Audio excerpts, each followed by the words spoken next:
তুমি মরে শান্তি পাবে। এই যুগটাতে বলছি অস্কর ব্রহ্মযুগে ভগবান বলছেন যে ব্যক্তি মৃত্যুর সময় যে চিন্তা করে মারা যায় সেই চিন্তা নিয়ে আবার পুনরায় জরাধামে আসে। ভগবানেরই সব সঠিক বিচার। তুমি যদি চাও বলে হে গোবিন্দ আমি আবার পৃথিবীতে এসে আমার নাতির বিয়ে দেখতে চাই, ভগবান তাও বললেন তস্ত, আমি তোমাকে সেটাও দেব। কিন্তু বলেন জন্য হে গোবিন্দ মৃত্যুর সময় সরসজ্জায় থেকে গোবিন্দ শেষ বেলায় বলছি তুমি ছাড়া আমার কেহ নাই প্রভু। হা গৌর বলে কাঁদতে বলে যদি কাঁদতে পারেন। আজ রাধা রানী গোবিন্দের রাধা রানীর শাড়ির আঁচলের মধ্যে আগুন লেগে গিয়েছে। গোবিন্দ বলছেন রাধে তুমি আমায় এত ভালোবাসো। রাধা রানী বলছেন গোবিন্দ এটা তো সাধারণ আগুন, এটা তো বাইরের আগুন প্রভু, কিন্তু আমার হৃদয়ে যে কৃষ্ণ প্রেমের আগুন দাউ দাউ করে জ্বলছে, সেই আগুন আমি তোমাকে কিভাবে দেখাবো বধুয়া হে।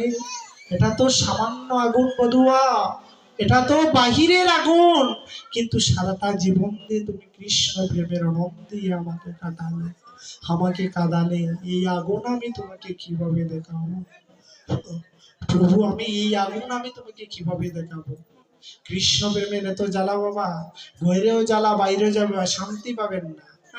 সেই জন্য বলছেন সর্বধর্মান পরিত্যাজ্য মাম একম শরণং ভজ অহং তাং সর্ব পাপে প্রপুষ্ক মায়েষু।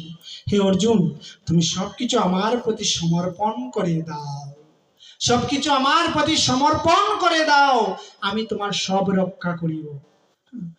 অর্জুন বলছে প্রভু তোমার তো যদি সমর্পণ করতাম কিন্তু তুমি তো কাঙ্গাল করে দেবে। তুমি এমন কেন গো প্রভু, যে তোমার আশ্রয় নেই তাকে তুমি কাঙ্গাল সাজিয়ে দেও কেন, তাকে কিছু দেও না কেন? বলে আমি তো তার শেষের দিনের চিন্তা করি, পরিণতির চিন্তা করি। সে যদি না কাঁদে, গৌর প্রেমে যদি না নয়ন জল ভাসে, শেষের দিনে তো আমাকে পাবে না।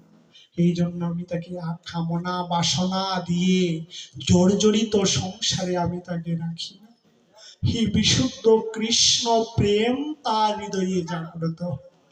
এই জন্য সাধু সঙ্গ করুন। এই জীবনের সাধু সঙ্গই হচ্ছে শ্রেষ্ঠ সঙ্গ। শুদ্ধ ভক্তের সঙ্গ করুন। ভক্তর সঙ্গ বিনা ভক্ত বিনা কখনো গোবিন্দকে লাভ করতে পারবেন না। ভগবানের ভক্ত কেমন জানেন? ভগবানকে সর্বস্ব দিয়ে ভালোবাসে। সেই জন্য ভগবান বলছেন আমা হইতে আমার ভক্ত বড়, মান কুলমান সবকিছু ভগবানকে সমর্পণ করে দেন বলে ভগবান বলছেন আমার। দেখবেন কৃষ্ণ ভক্ত যারা প্রায় কাঙ্গাল, সুদামা ভগবানের কাছে গিয়েছে, বলছে কৃষ্ণ আমি তোমার কাছে এসেছি কাঙ্গাল হয়ে। কৃষ্ণ বলছে কি চাবে আপনার কাছে, আমি তোমাকে দম দিয়ে দে? বলছে না কৃষ্ণ, দিতেই যদি হয় কৃষ্ণ সারাটা জীবন যেন ওই সম্পদ দাও যে বিপদে কৃষ্ণ না মিলে সেই দম তুমি আমাকে দিও না। যে বিপদে কৃষ্ণ মিলে আঘাত মিলে সেই দিও। সুদামা সারাটা বৎসর গেল, একটি দিন স্ত্রীর পরনে একটা কাপড় দিতে পারে নাই বাবা, একটা কাপড় দিতে পারে নাই। কৃষ্ণ ভক্ত প্রায় কাঙ্গাল। কাঙ্গাল থাকতে হবে। আমরা গান গাই ঠিক, দয়াল গুরু গো আমারে কাঙ্গালের নিয়ে আসে আমার মনে, কিন্তু কাঙ্গাল হলে আমরা সহ্য করতে পারি বাবা? গান তো গাই ঠিক, দয়াল গুরু আমারে কাঙ্গালের নিয়ে আসে আমার মনে। কাঙ্গাল সাজলে আমরা, কাঙ্গাল যদি ভগবান করেন আমরা সহ্য করতে পারি? পারিনি সহ্য করতে, আমরা পারি না। কিন্তু ভক্ত যারা ঠিকই পারে, বলে গৌর হরি তুমি ছাড়া আমার বান্ধব নাই, আমি দিনহীন কাঙ্গাল। তাহলে ভগবানকে ভালোবাসুন, কাঙ্গাল সাজুন। কাঙ্গাল না সাজলে ভগবানকে আপনি কখনো লাভ করতে পারবেন না। সেই বলছেন সর্বধর্মান পরিত্যাজ্য মাম একম শরণং ভজ অহং তাং সর্ব পাপেষু মোক্ষমায়েষু মা শুচ। ভগবান বলছেন আমার প্রতি সবকিছু সমর্পণ করে দাও, আমি তোমাকে রক্ষা করব। আমি বিশ্রাম টানছি শ্রীমদ ভগবত গীতা। বর্ষনা এক ভক্ত জানেন, শ্রী বৃন্দাবনে যারা গিয়েছেন, বর্ষনার এক ভক্ত মানুষ রাধারানীর মন্দিরে প্রত্যেক দিন নতুন নতুন জামা নিয়ে যায়, রাধারানীকে পরাবো বলে রাধারানীর কাছে যায়। কিন্তু ওই বৃদ্ধ মানুষটা ঠাকুর করে বসে হাক রাধারানী বলে কাঁদে, হায় রাধে আমি যদি পারতাম তোমাকে একটা জামা তৈরি করে দিতে। মানুষ লন্ডন আমেরিকা অস্ট্রেলিয়াতে এসে তোমাকে দে, আমি ওই বৃন্দাবনে বর্ষনায় থেকে আমি তোমাকে একটা জামা দিতে পারলাম না রাধা রানী। যারা বড় বড় লোকেরা যারা সুতা পেলিয়ে যায় না, সুতা, ওই সুতা গুড়িয়ে গুড়িয়ে একটা বৎসর লেগে গেছে ওনার একটা জামা তৈরি করতে রাধা রানীর জন্য। হায় রাধে, একটা বৎসর হয়ে গেল আমি তোমার জন্য একটা জামা তৈরি করেছি।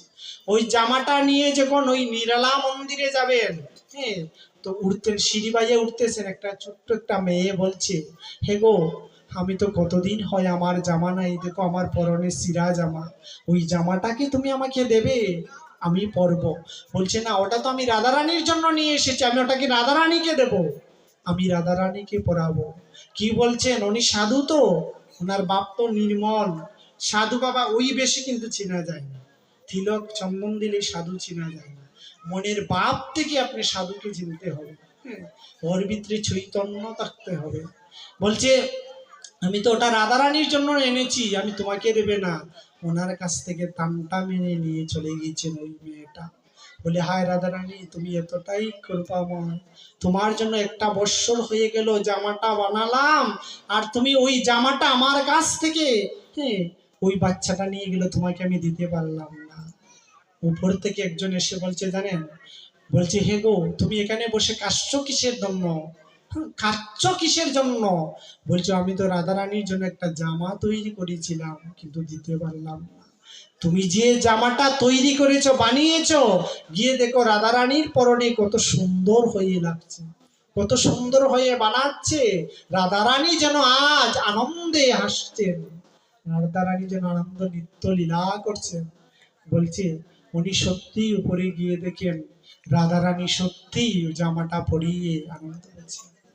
বলছে, রাধারানী তুমি এভাবেই কৃপা করো, হে করুণাময় রাধে, তুমি এভাবেই কৃপা করো, আমি তো এটা তোমার জন্য দিতে এসেছিলাম, তুমি আমার কাছ থেকে কেড়ে নিয়ে আসবে।